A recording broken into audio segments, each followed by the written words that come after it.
welcome to another interactive session with 10 counts. And today we have got one of the most spectacular surging martial artists from our country, Ramston Rodrigues, with us, who is already making big moves, already having a lot of fans in the country. So, first of all, thank you so much for joining with me, sir. How have you been? Thank you, Raj. It's a pleasure to be on your show. Thank you for inviting me. Looking forward to this interview and sharing a few things about myself and what I do and the MMA journey. Thank you.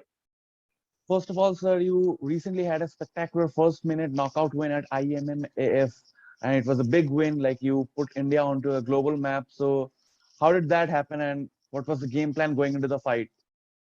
Uh, so IMMAF was an interesting journey for me because when I was when the team India got in touch with me and I was in talks with the Indian team when they presented this opportunity, I was really excited because it's always a dream come true for any athlete to represent this country and to represent the country at the biggest amateur stage there is in the world was an opportunity that I was not going to miss, So we started the camp. I knew that I was going to compete 8 weeks before the IMMAF championship.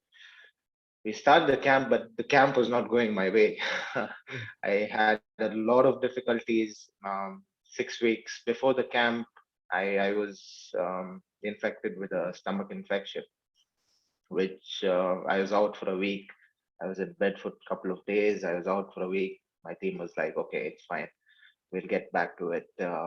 And 4 weeks before the games, I had COVID. So I was out for 10 days.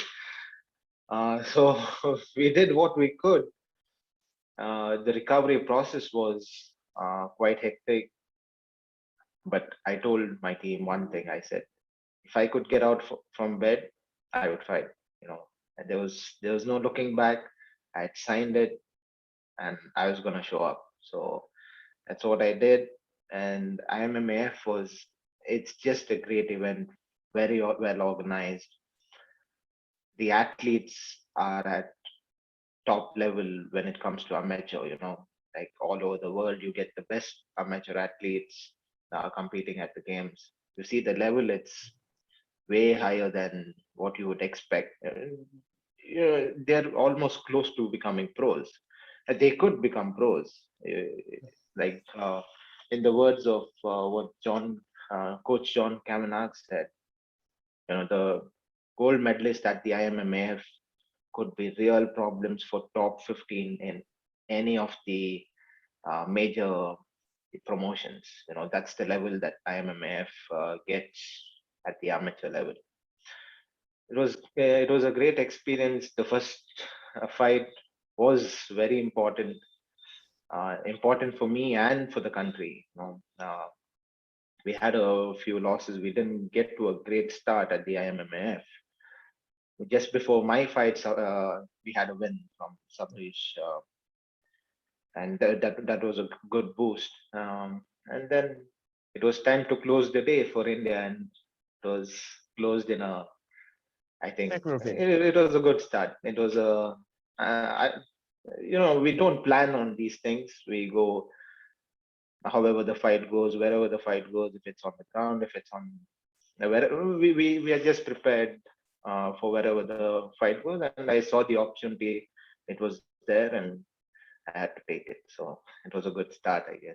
Yeah. It was like you displayed a lot of things. You threw your leg kicks, you threw punches, you took him to the ground, and it was a fast knockout. So you just mentioned that the camp didn't go as much as you thought it would go. Like you had so many setbacks, but when you entered into the cage, it didn't look like you had so many setbacks outside the cage. So how did you cope up with that mentally? Because you have dealt with COVID and everything. So when you know that you have had so many medical setbacks in the camp, and you channelize that energy inside the cage. So how did that happen, and how did you attain that KO so fast? Obviously, it wasn't planned, but did you envision yourself getting that win pretty easily, or did it like it was shocking for you actually? No, obviously, see, it all depends on your preparation, So, for example, for this camp, I had uh, my team very set on me. I had obviously Liam was my head coach, um, and then Fakhruddin, who is an exceptional athlete himself, who's currently the Brave middleweight champion. He's fighting for the Brave light heavyweight. He'll be the light heavyweight champion soon, come March 11th. So I've had really good training partners, who believe in me, who put me in situations where fight should be easy than what I go through in the training camp. So uh, we were confident going into the games, but yeah, there were setbacks. All those don't matter once you enter the cage. So once you enter the cage, it's just it's time to show. And yeah, we were going to do our best. We were prepared everywhere. The coaches knew that there will be a good performance. We don't know. We don't really plan anything. We don't, because it's IMMAF. You don't really get one opponent. You can't really train for a particular opponent or a particular style. You just know the opponent the day before the fight. So Ah, what are you gonna prepare for? He can be a grappler or he might be a striker. You need to have all box ticked, and you need to sharpen all the tools anywhere the fight goes. And that was our plan. We were not thinking too much. We didn't even do any research on the opponents, because it's of no point. The opponent that was going to fight you tomorrow might not be the same day after. So the game plan, there's no game plan. It's you and your fighting style. That's how. And that's why that experience with IMMAF is so important for an athlete, because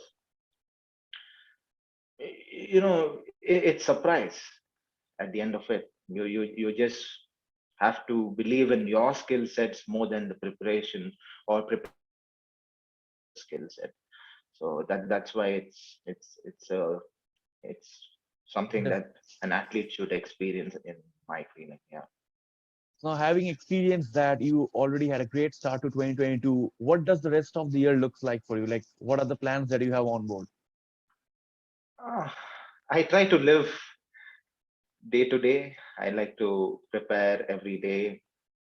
But 2022, I would like to be more active, uh, take as many fights as I can, you know, be smart about it, train smart.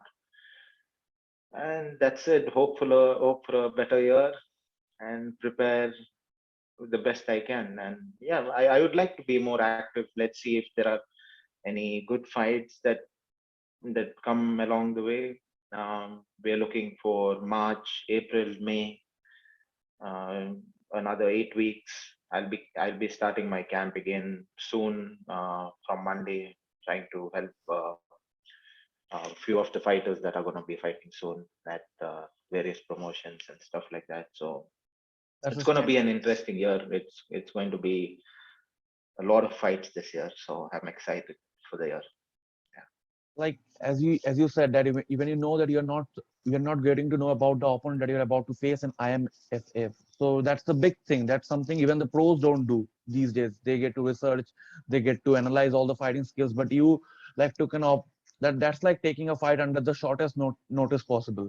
So when you have been through these legendary trainers, all the great sparring partners, how did it boost your mental game? Because I know that you're an athlete, you're supposed to hone your physical abilities, which you absolutely did. But being with all those legendary people, all these A-listers, how did it boost up your mental game, and how did you mentally prepare yourself for a competition like that where you get to accept fighters at the shortest notice possible? So that's the thing, right? It comes with your team. Like, you need to have a solid team, so they can put you up there with great athletes like they have at the IMMA. So it's a process. It starts at home. You need to have a solid support system at home. Like for example, my wife has been so supportive about the whole thing. She's been a backbone to me. She's really excited the whole time. And then it comes down to your training partners. I do a full-time job. My company has been supportive. The owner of the company, David Chambers, he himself is a sports fan. Like he's a big fan of MMA, so he's really excited when I have a fight coming up. He's always so all these play a big role because yeah, like I said, I've said it before. You walk into the cage alone, but without a solid team, yeah. So the performance that you show on the cage is what your team is all about. I think so because your it's not like any other sport where when it comes to like athletic, you can run on your own and stuff like that. But here, your skill sets are on point because of your team. Your team has to be good. The grapplers, strikers are on point, so you get on point. So that's with IMMAF. Like you need to have a well-rounded skill set in order to be on top. So that's the experience that the amateur circuit gives you. You need to spend as much time at that amateur circuit and then turn pro is what I feel is the best way forward. Yeah. Also, like if you look back a few years past, MMA wasn't really popular in India. I mean, it was popular, it was always there, but people really weren't putting their efforts or attention into that sport. But in the past few years, it has seen a constant surge into the popularity, and people are now watching it. Ritu Fogart is in one championship. You have been there into the amateur scenario for a long time. So the sport is really gaining some momentum into the country.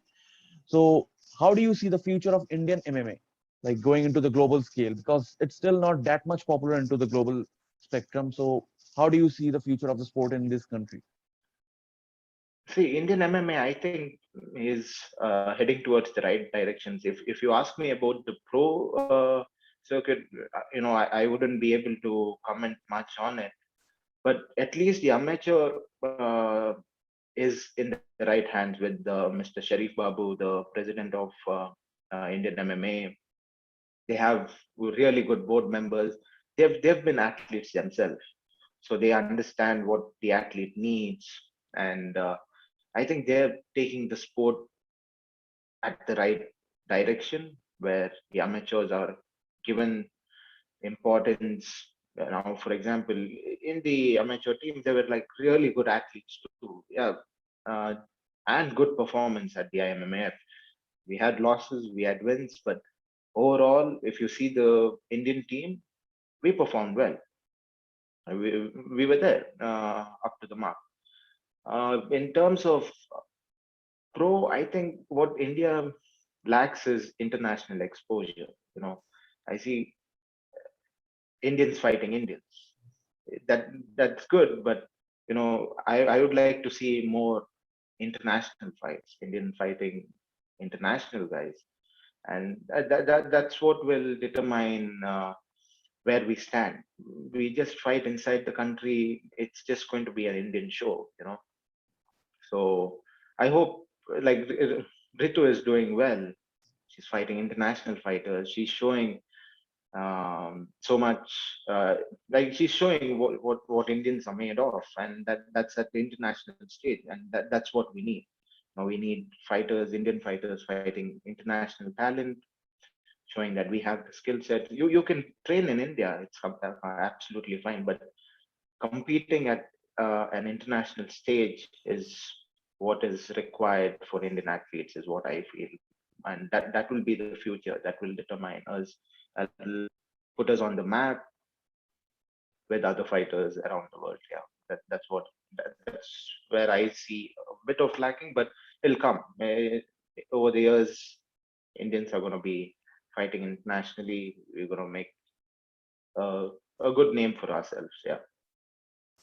Now, I also wanted to ask you this, like we have seen a massive transition into the MMA sphere in the past few years. Like a lot of MMA fighters they're moving to the boxing chain system and they're taking on the boxers. Now, when they're doing it, I haven't seen so many of the people get success. I mean, if you see Anderson Silva or Vitor Belfort, they have been pretty much successful. But Vitor Belfort took on an Evander Holyfield, who is almost 60 years old.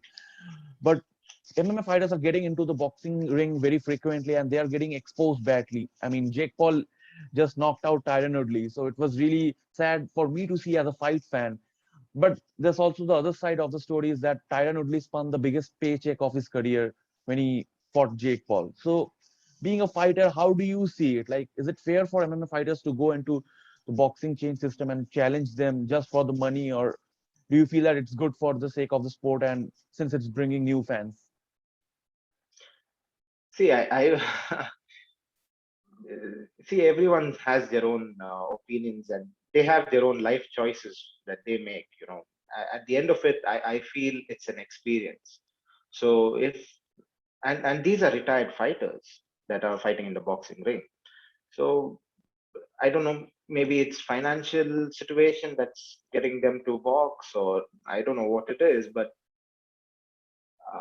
boxing as a sport is different. When you're just boxing, when you compare it to MMA, MMA is different, stances are different. It's a complete different sport. For example, a boxer, if you ask him to do MMA, he's probably not going to survive for even a round. But MMA guys survive or do well at least. Yeah. You know, they finish the fight at least. Yeah, there have been bad results um, recently, but again, it's an opportunity. So they've retired. They want to make money. If if you have an opportunity to do it, why not? It gets more eyeballs to the MMA scene. You have boxing fans then coming to MMA and watching the sport as well. So overall, I think it's a win-win situation for everyone. The fighters get to make more money, the more crowd getting into the MMA, because boxing is big. It's been there for a long, long time since Muhammad Ali has been fighting, Mike Tyson. It's a sport that has its own history, and MMA is fairly a young sport. It's been around for around since I have been born, I guess, Yeah. 1992, 93 is when the first season of UFC started. Then it's fairly a young sport, so we need more people to invest in it. We need more eyeballs on it, and yeah, if if MMA guys can play football also, why not? Make money and yeah, get the MMA fans, get the football fans interested in MMA. So it's all good. I feel if the fighters have an opportunity to fight, they should go for it. It results at the end of it, results can go any way. It's a fight at the end of it. A punch can change the entire course of a fight. A wrong move, a small mistake can change the fight entirely, and that's how the fight game works. And winning and losing is part of it.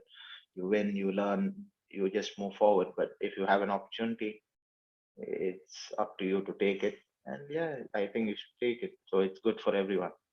That's my comments on it. Yeah. Also, since we're talking about the popularity or bringing new fans into the MMA chain system, so I've seen like in boxing, different kinds of promotions, they cross over or they work together to set up the fights like PBC or Top Rank, they join forces, Matchroom or Top Rank, they join forces. But when it comes to MMA, I still see One Championship or Bellator MMA or PFL or UFC, they continue to host events separately. Do you feel that at some point they all can come together and do crossover events, maybe to gain more momentum? Do you think that it will be a successful idea, or do you feel that having their own separate events is still a big and a good plan? See, I'm not sure if it will be good for a fighter if all promotions come together as one promotion. You know, then the fighters don't have room for negotiation. You know what I'm saying? Now that there are other organizations, fighters get an opportunity to negotiate. This promotion has this offer for me, you know, Okay. and it goes well for the fighters. You have There's no other monopoly. opportunities. Yes. So once they come together, it's just gonna be like, okay, this is what you're getting, and this is the contract. You don't have room for negotiation. So I feel having these big organizations, promotions for fighters is a good thing. If the UFC or the Bellator or One Championship, there are other great promotions, like for example UAE Warriors, Rave. These promotions have really high level fighters. The production is great. They take care of their athletes.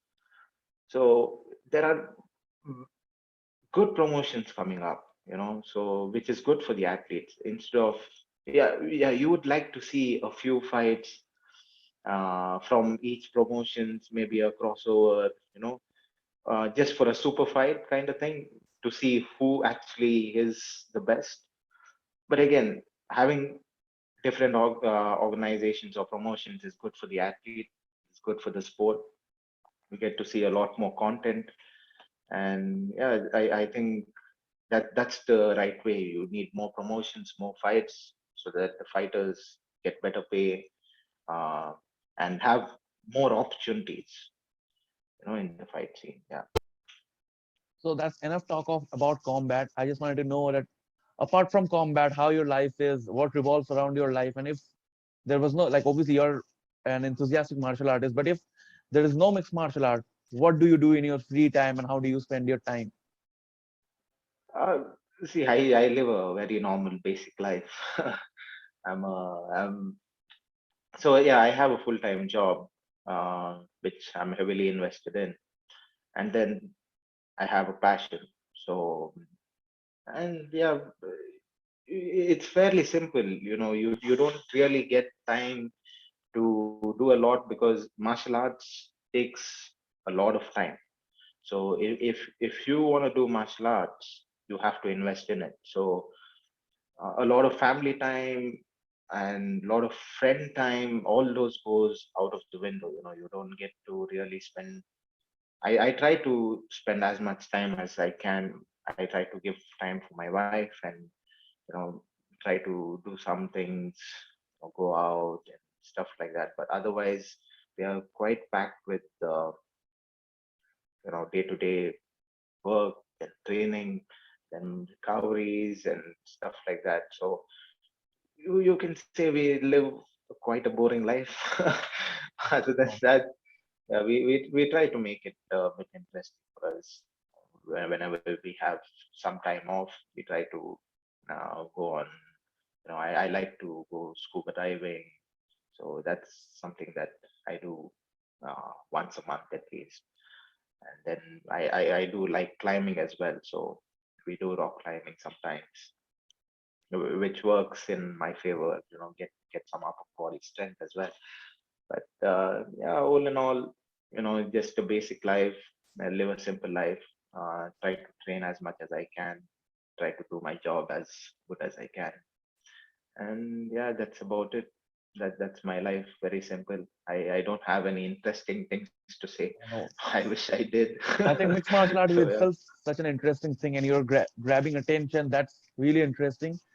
So, since you're in the final stage of our conversation, lastly, if you want to say something to the fans or the viewers that are watching you or are wishing you well for your upcoming journey.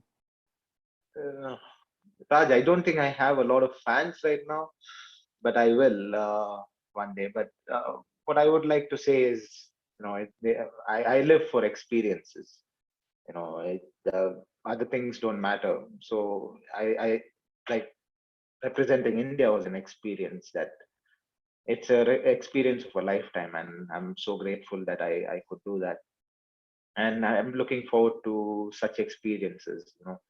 Like go out there, just do the best that I can, and then leave it up to what the results have to show. And that's about it. So I look forward to a great year. I look forward to putting Indian MMA on the global map very soon. And the hard work will always be there. My team is there to support me. family is here always. And yeah, that's about it. So looking forward to a very interesting, experience filled, uh, 2022, and then go on from there. Yeah. Thank you so much for joining with us, Ramson. So that's all for today, ladies and gentlemen. You can check the link below and catch Ramson Rodrigues social media account and our 10 counts page for more updates. So finally, thank you so much for joining with us, sir. Again, hope we will connect soon in the future. Thank you so much, Raj. It's a pleasure talking to you. You've always been in touch and followed the journey as well. So, and good luck to your production team and Thank you. your team forward to many more interviews. Yeah. Thank Thank you, you Raj. so much, Thank sir. you for Thank you having so me. much. Thank you, sir.